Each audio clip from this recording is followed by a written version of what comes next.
and what people have, what they don't understand about death. And I think that goes to the root of every problem probably we have on the planet. And I did want to talk about a little bit what we understood from Pete Peterson to be known as the information field, which is in essence a field that we all share. And I think morphogenetic field might be another word for the same thing I'm talking about here.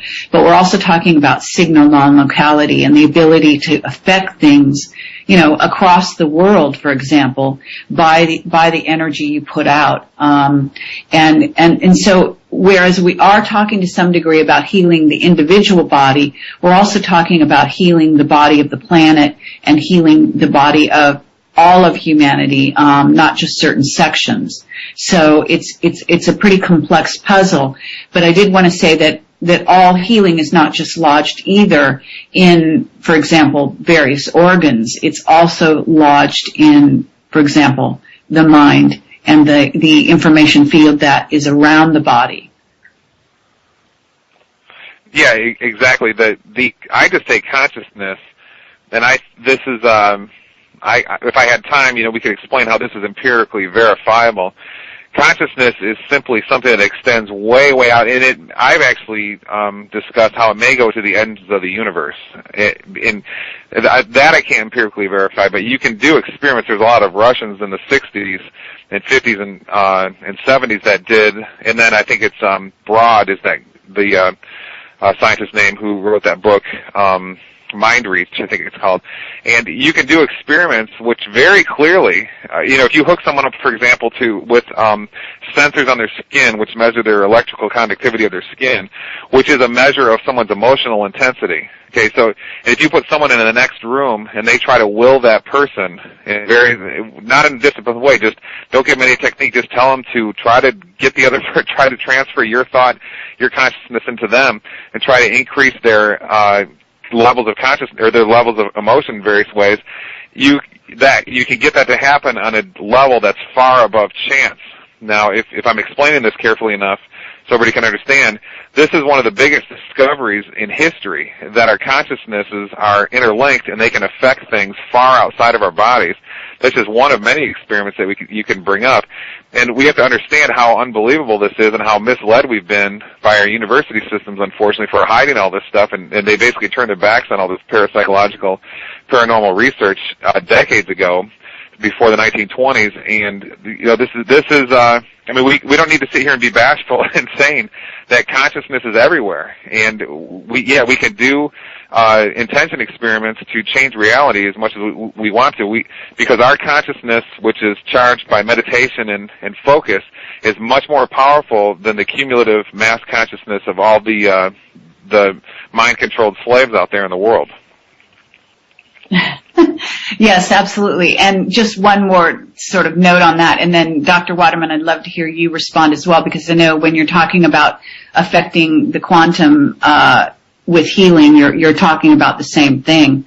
But I do want to say that, again, even if someone is in the next room and they are deciding to affect your reality or your consciousness, you have a choice there. You can either accept the incoming sort of probe, or you can actually send it away in a peaceful way. You can do otherwise as well.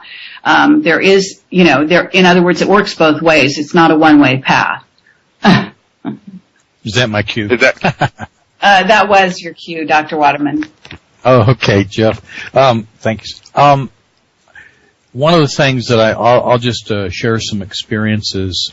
It has to do with this thing called intent. And one question too I'd like to ask Jeff after I'm a bit here is, how does the sovereign nature of man fit into his understanding of the research and work he's been doing? I think that's important, and I think that's what you're saying, Kerry, is, either we're sovereign and independent or we're not, but I have problems with the fact that, I've yet to see complete, absolute sovereignty over our physicality. And a lot of people, I mentioned this before, and somebody said, gave an example of, some people have to use glasses, how come they still have to use them? And And this one person said, well, that's interesting you bring it up because you can go to this guy's place and you get some training and voila, you don't need glasses anymore. That's not how I define sovereignty, and particularly sovereign will. Sovereign will, in my definition, is that the minute I want it in my will, it manifests. So that the minute I say, hey, I'd love to be without glasses, let's do it, it happens. I don't have to exercise. I don't have to run around the block. I don't have to do somersaults. And so that's kind of an interesting thing. But back to this thing about this other room, I've experienced the fact that using quantum healing, and a lot of times we do hear about the things called, I'm sure he's maybe pretty familiar then with the book called Sanctuary, where there's healing aspects through a broadcasting of the intent over a long distance. Whenever there are two aspects to it. There's the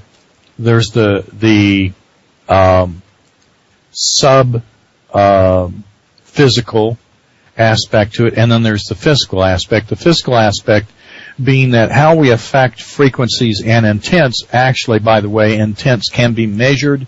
They actually create a physical wave in the universe that goes on and on and on.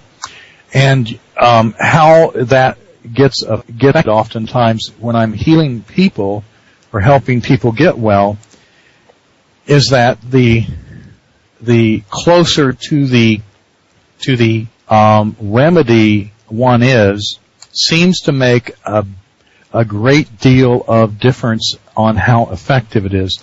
Now that's been my experience. And I think the reason is when you get into frequencies, which are generally what our mind creates, when we have a thought, it generates a thought, and you have to ask, where did that thought come from? And when I'm in anatomy, I ask, well, where did that thought come from? And we get into something called infinite regression. And when each thought then is a result of a former thought, we go back eventually to an original thought. And those thoughts are conveyed on a physical plane, but also on a non-physical plane. And both of those they don't behave in the same way. So on a physical way, healing has to have proximity to it. When you're dealing in a physical way to heal somebody. When you're working in a quantum way to heal somebody, a physical location and proximity is not important. And so if you're in a healing modality that is very physical, then you need to have proximity.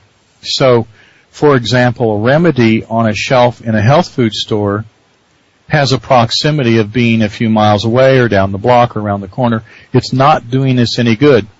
However, there's a non-physical energy, and I think everybody has experienced this feeling. They walk in a health food store, and ignoring the fact that most people go, oh, this is all good for me. I don't know what to get. What they're feeling, like Jeff is saying in a non-physical way, what they're feeling is the energetic, non-physical impact, and it's yet proximal to their location. In other words, the closer they are to that health food store, the more impact they have on their goodwill. I know that a lot of people also feel this in bookstores. They'll go to a bookstore and they just sit there and feel a difference than where they are in another location. Health food stores, bookstores, and other locations are like that. And so I kind of try and break it down so that if I'm doing physical work, I make sure that I'm close, so that if I'm doing like I was talking about earlier, where I was sending frequencies which are physical into the horse, that we literally connect the horse up to the remedy, which means that we shave the hair, or we put the person in a harness, or physically attach a device with a wire to it and send the frequency directly through the body.